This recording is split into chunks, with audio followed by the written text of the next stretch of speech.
Noon, ang ating pong menu ngayon ay ang adobo. Walang kamatayang adobo. Yan. Pakulaan lang po natin yan. Paminta, toyo, asin, suka. At pinakahuli sa lahat, yung bawang na marami. Okay, wait muna tayo ha for it to boil. Nag-uumpisa na siyang kumulo. Need lang po siya maghintay ng konti kasi pagka ho yan hindi kulong-kulo, ang hirap. Mahihilaw po yan pag hinalo nyo.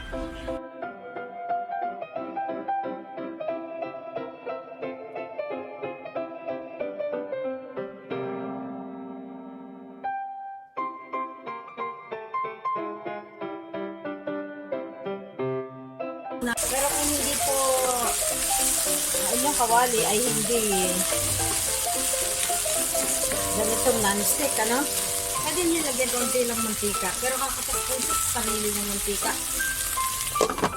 Guys, ito po yung sabaw ng adobo. Hinango ko para maging maayos. Yan. Tapos okay yung pag-prito. Masarap po pag piniprito.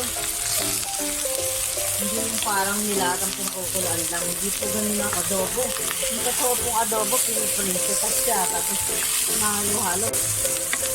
Pagkaganyang medyo nahalo na natin, need natin lagyan ng konting toyo. Unti-unti lang po parang hindi sobrang tapang ng toyo. At hindi masyadong maalat. Haluan lang po natin yan. Kailangan po napiprito. Ang available lang sa akin ay karne ng manok, isang buong manok maliit. Yan.